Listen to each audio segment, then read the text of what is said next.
Hi, I'm Penny. I'm one of the physios with the RESPS team, as part of East Sussex Healthcare NHS Trust. I wanted to talk today about breathlessness. Who gets breathless? Me. I do. What does it feel like? You have heavier, faster breathing. You have a chest ache or pains. Your lungs feel like they're burning. Well, that sounds like me after a run. Is it doing us any harm? No. Is it doing us good? Well, that's what we tell ourselves, isn't it? Breathlessness is not going to kill us. It can be really scary at times though, and this does not help with us controlling it. Being able to get your breath is quite important to lots of people. The more breathless we are, the worse it seems to get. This is due to the emotions associated with being out of breath. If you feel like it's a bad thing, like a bad day or a coughing fit, all with negative connotations, you will be stressed by it. If you've laughed yourself silly and are heaving the breath in, and you've done no more than just have a good laugh, you may be just as breathless, but the emotions linked to it mean it's a much more tolerable situation. And emotions don't just have to be there to make us react to breathlessness. It can trigger it too. Breathing, linked to emotions, whether good or bad, affects our breathing pattern. An emotional breath tends to sit higher in our chest. It makes me think of Pride and Prejudice and Miss Bennet and Mr. Darcy, those corseted dresses. Children are great demonstrators of emotional breathing with their sobbing and heaving chests. We call it an apical breath. We breathe into the apex, the top of the lungs. This area of the chest only takes about a third of our lungs. The other 2/3 are at the bottom. If we try and breathe deeply this way, we feel like there's a block in our chest that won't let us breathe in any further. An elastic band around our chest, a tight bra. That's because we're trying to breathe a breath the size of a watermelon into a space meant for a satsuma. It doesn't fit. So we have to make room for it. We need the breath to start lower down in the chest. That way we know it will certainly get there. So how? Where? What needs to move when we breathe is actually our stomachs. As we breathe in, the air fills our lungs by drawing the diaphragm down, plunging it into the abdominal cavity and moving our stomach contents forwards and down. This, along with the rib cage moving out, stretches the chest, the thoracic cage. This creates space and above the stomach, and this change of pressure draws the air into the chest. This means that the chest fills up from the bottom. It's very clever.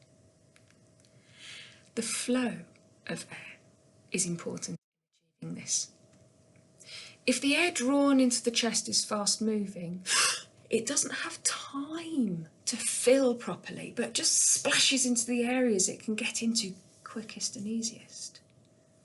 If you ever had a soda dispenser, you press the button too quickly and the soda just splashes off the bottom of the glass and bounces out the top. If you trickle it in, it fills from the bottom up, and our air needs to do this as well. We get a belly breath. So how to slow the breath? Well, if you breathe through your mouth, it's a bigger bore in comparison to breathing through your nose. You can try and breathe at the same speed and volume through your nose as you breathe through your mouth. However, you end up sucking your nostrils in together as you breathe in. It's not attractive. The breath isn't comfortable. You're hungry for the next breath. This air hunger makes you more breathless. So how to nose breathe? It tends to come with the tummy breath. It's impossible to say which comes first. They both tend to come about at the same time. As you notice your belly moving more and having less heaving bosoms, you'll find you have more air moving through your nose. So how to do it? Feel where your body is moving when you breathe in. You need to focus on that movement at your belly. If your shoulders are moving more, you don't want to think about your shoulders to relax them. You also don't need to think of not thinking about your shoulders. I'll explain. If someone tells you, do not think of a pink elephant wearing a tutu, what's the first thing that pops into your mind? Any focus, either activity or relaxation, will direct your attention, and in this case, your breath, there. You need to just sit comfortably. You need your arms supported, but you don't need them pushed or fixing. They need to be floppy. We need to get you either sitting back comfortably, just tilt me a little bit, so sitting back comfortably with your arms supported. You can do this in standing as well. Leaning against a wall, letting your feet come out in front of you so you're fully onto the wall. You can lean forwards, either onto a table, the kitchen side, the sink, windowsills, wheelie bins, your knees. All of these positions, especially if you relax your hands, so you're not holding tight, you're relaxing those hands, will allow you a more comfortable position to breathe in. Each breath in needs to be directed to your belly button. Imagine you're a dolphin and your belly button is your blowhole. I know it sounds a bit weird. Or you can imagine a balloon attached to the inside of your belly button that will inflate with your breath in and deflate with your breath out. This is the movement you're aiming for. Your belly gets bigger as you breathe in and shrinks back as you breathe out. On breathing out, you can feel yourself sinking further and further into your support, relaxing. If you can do this comfortably with small breaths, this is called controlled breathing. This will help in recovering from breathlessness after you've been active and also if you're feeling tense or anxious. When I say a small breath, we're aiming for a normal, relaxed size. This is the size of a fizzy can drink, up to maybe a pint if you've got a more solid frame. You don't need to be obsessed about the size of your breath. I just want you to know what to expect. If you can master this technique, you will be using your body efficiently. If you use your shoulders to breathe, you need more oxygen to use these muscles. They're not designed to perform these actions. And so it will make life harder for you and make you more breathless. When you're more active, if you can remember this sensation, it can still keep the energy of breath reduced. You won't be able to do this technique when you become breathless with activity because you'll need more air flowing through your chest, so you will need a different technique. But try practicing this, especially at rest, just so that you are always aware of what this sensation is. So activity will make you breathless. No two ways about it. If we want it to make you a bit breathless, then we know it's actually working. Just because you're breathless doing something doesn't mean you should stop doing it. Stopping will make you more breathless and less able to do that task and others. Breathlessness is made worse by holding your breath. We don't realise we're doing it sometimes. We hold our breath when we strain. If an activity is difficult, we make a noise. This is the throat closing to hold your breath. The noise can be even louder than this sometimes. I know an old man who gets out of a chair very noisily. When doing anything that can make you breathless, try to purse your lips to blow out. It feels like you're blowing out candles. This back pressure in the chest scaffolds the lungs open, allowing the lungs to empty better. This in turn makes the next breath easier as there's more space for the next breath. You wouldn't try to pack for your holiday on a half-full suitcase. You'd empty it first. It's the same with your chest and your breath. Empty chest, then fill the chest, and so on. This technique fits into the cycle of smell the roses and blow the candles, promoting nose breathing on exertion. We try to time the breath out with the hardest part of the activity. This is called blow as you go. So we're getting movement at the belly. I'm going to stand up for this. Sorry, you have to experience my belly. So as you breathe in and breathe out. No movement here.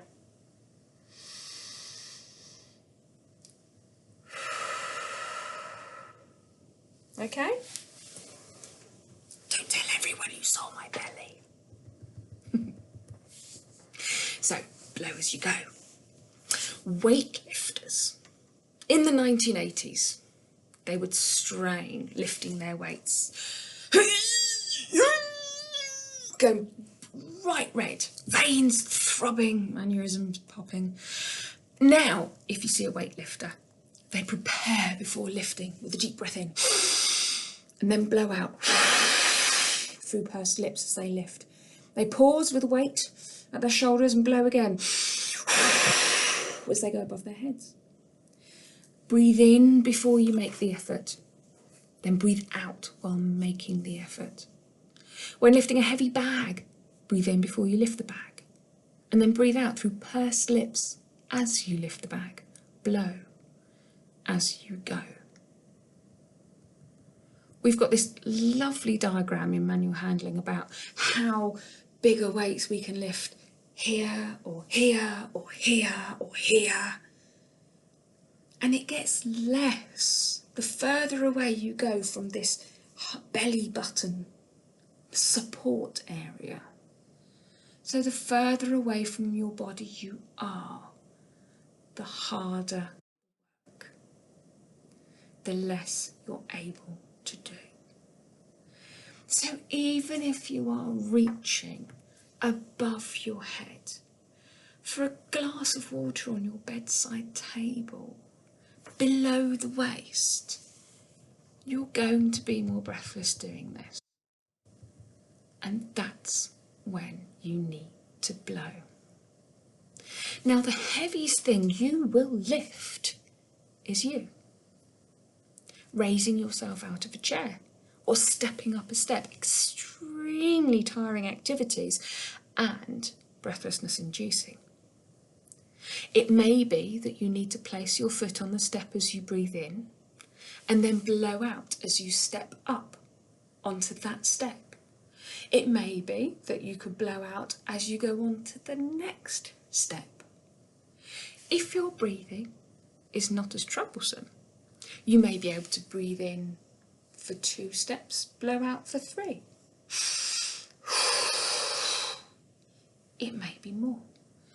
You will know your own rhythm, and that rhythm may vary from day to day and time of day. This rhythm of breathing can also be used when you're walking, on the flat or even on hills. A regular rhythm to your breath will help you concentrate on regulating it. If you're more breathless than this rhythm will allow, just try to focus on timing the blow with the hardest part, like standing up, stepping onto the next step, or lifting your arm when reaching. Remember to blow when you push, pull, lift, move, slide, reach, bend, or stand. What will help your breathlessness most is becoming fitter and more active. That's why we promote rehabilitation. So we've said about recovery positions, either leaning forwards or back. If you're more comfortable doing it one way over the other, that's fine. If you need to lean back, you can do this standing or in sitting. It will be easier to rest your arms or have them supported in sitting. But if you're standing, you can have them in your belt loops, hooked around your belt, or a handbag, or in your pockets even. If you prefer the forward position, remember to relax your arms. They are there to prop, not to push or fix your position. You need as little muscle activity as possible. Make sure your hands and arms are floppy and relaxed. The problem with doing these positions when out in public are people tend to talk to you if you look like you're struggling or in distress. A leaning backwards position can look like you're just waiting for someone, especially if you keep checking your watch. Forward lean positions, if you have a phone or a bag in your hands like you're searching through, is a more normal activity for this position. So you can grab your phone and just look like you're waiting for a call. I said earlier about emotional breathing, sitting high in the chest. There can be thinking causes to your breathlessness. These emotions can lead to a panic. When we're overwhelmed by emotions, either good or bad, this changes our breathing. During these times, our breath tends to lift the top part of our chest, moving the breastbone forwards and back like a pump handle. This breathing is not causing harm to you, but may make you tired with the increase in effort. If this pattern of breathing continues, it may lead to your secretions being stuck in the bottoms of your lungs, as the air is not helping move them from your chest. It may also make you feel more breathless when resting, as you're putting more effort into each breath. The breathing control exercises, as mentioned previously, will help regain the correct pattern of breathing. There are some circumstances when this may not be enough. You may be in a panic if you have the following signs or symptoms.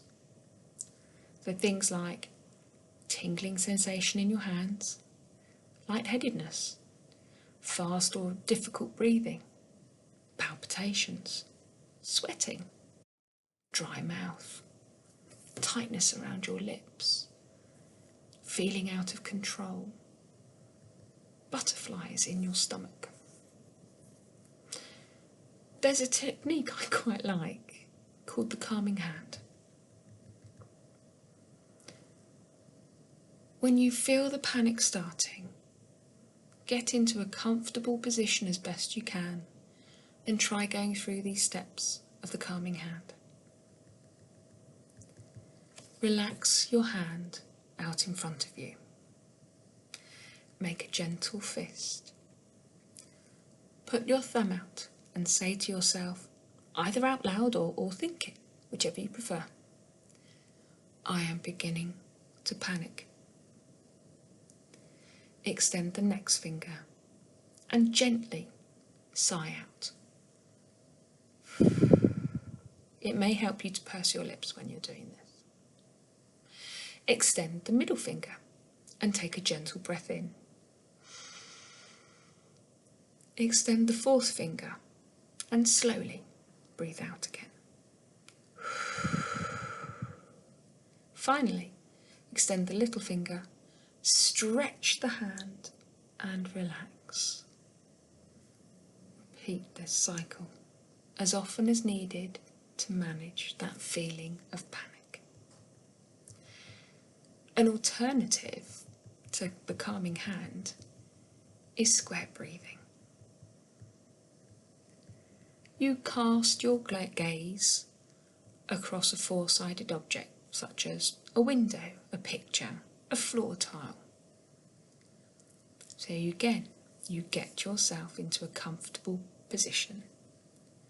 As your gaze moves across the top of the square, count in for 4. 1, 2, 3, 4, as you breathe in. As you look down the next side, you hold your breath for 4. 1, 2, 3, 4. As you look across the bottom, you slowly breathe out. 1, 2, 3, 4. And as you look up the last side, you hold your breath for 4. 1, 2, 3, 4. In. 1, 2, 3, 4. Hold. 1, 2, 3, 4.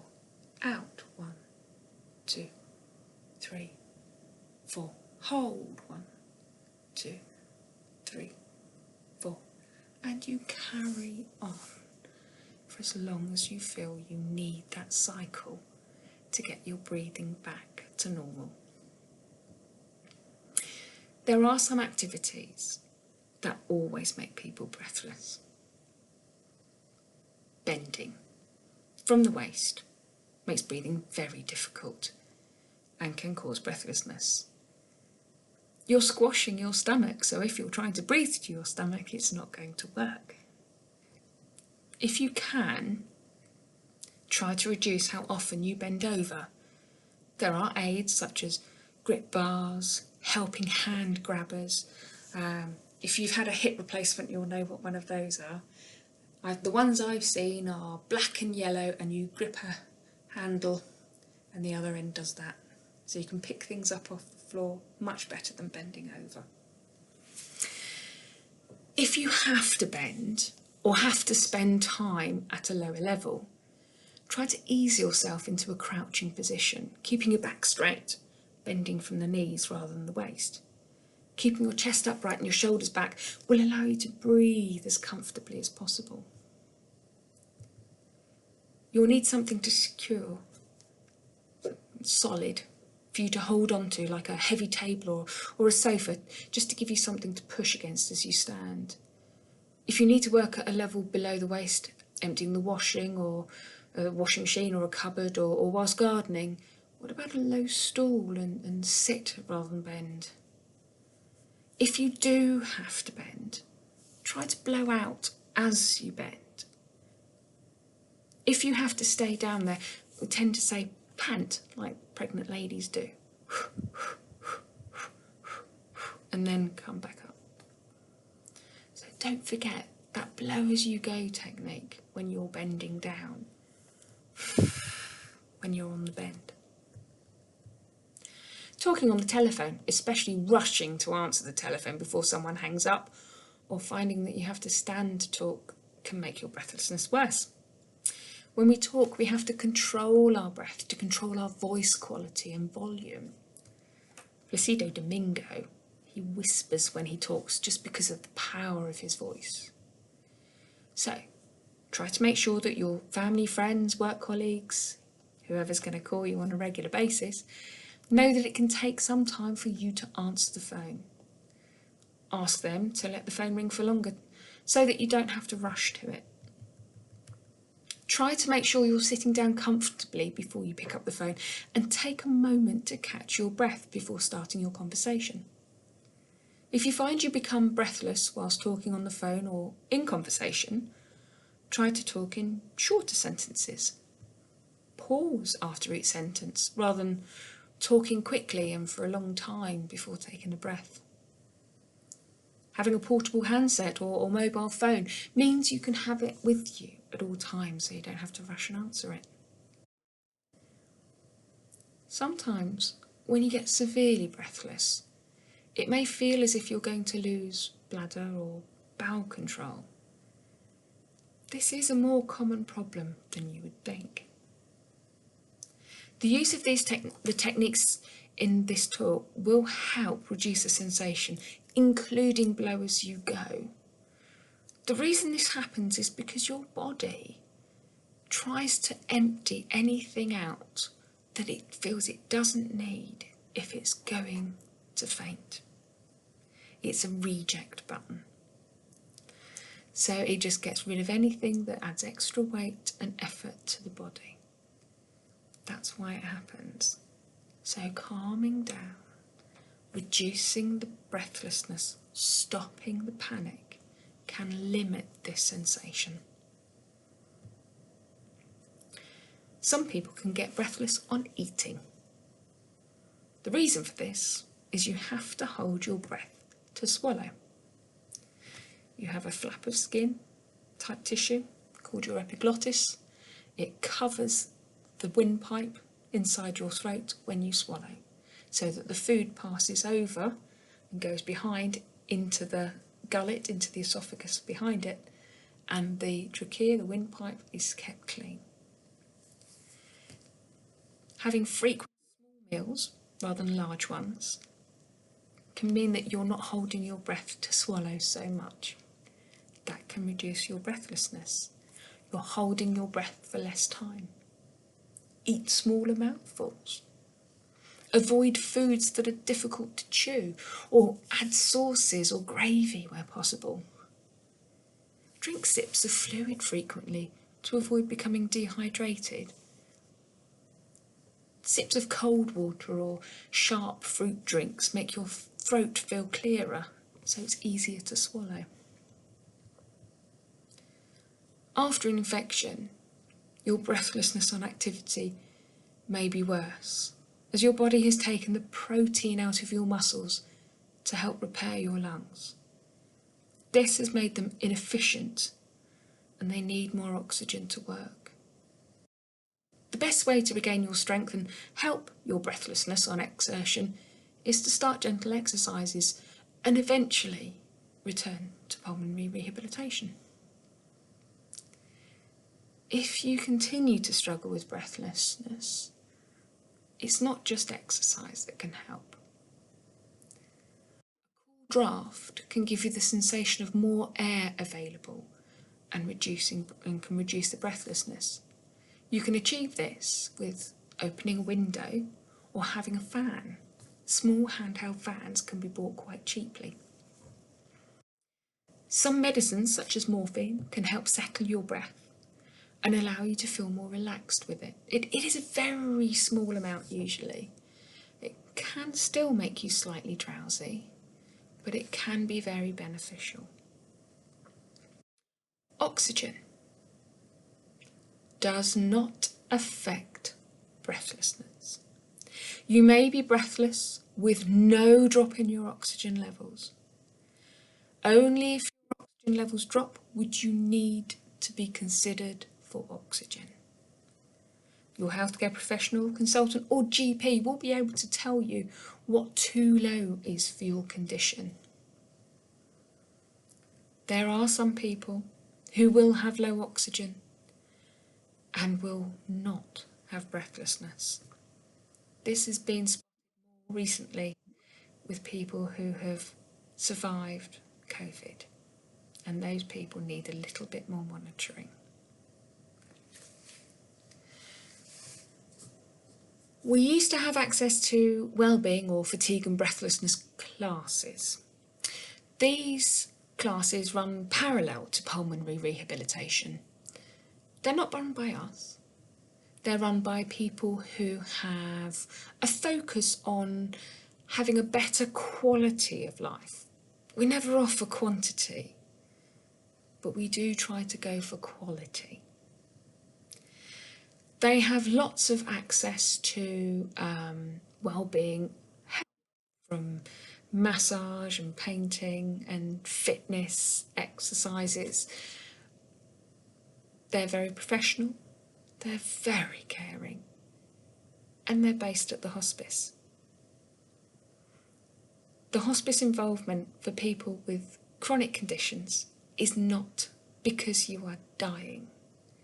It's because your condition is not resolvable, but we focus on the quality of the life you have. Relaxation is something that a lot of people have enjoyed recently. Your ways of doing it depend on the person you are. can listen to music or a relaxation tape or watch telly. If there's anything that can help distract you from your breathlessness, it will help you feel more comfortable. Try not to wear tight clothing.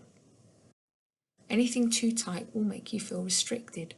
A nice, loose, baggy pair of trousers, especially on Christmas dinner day, always makes you feel more comfortable. Relaxing massages can help. Neck and shoulders can be so tight and stiff, especially if you're breathing very high in the chest. Those muscles are working and they'll feel very knotty. And things like appropriate aromatherapy oils can help too. So if you're lucky enough to have someone that can do that for you, that can be really good too.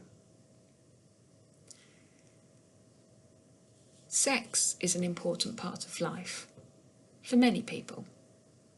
And this doesn't have to change because you or your partner has a lung condition. Just like any physical activity, sex can make you breathless. Use your inhaler and your breathing control techniques. This may help you manage it. If you talk frankly to your partner, you will both be more relaxed and come up with more ways to enjoy intimacy.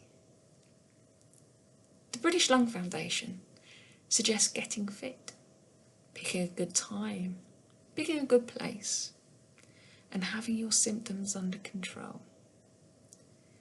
Experimenting and taking a break can help. Further information on any of these subjects can be found on the British Lung Foundation website, or you can ask your healthcare professional and we can supply. Breathlessness is a normal part of life. And if you're comfortably breathless on exercise, you are changing the structure of your muscles and making them more efficient. We use a really good scale of checking how breathless you feel at any one time. This is the Borg scale. If you're having a bad day, you'll score higher at rest and when doing anything. A better day may cause lower scores. Think of how breathless you feel on any task and all tasks you do. And think of this as the speed gauge on a car. You do not exceed the speed limit. You do this by giving the car more gas or taking your foot off the accelerator pedal.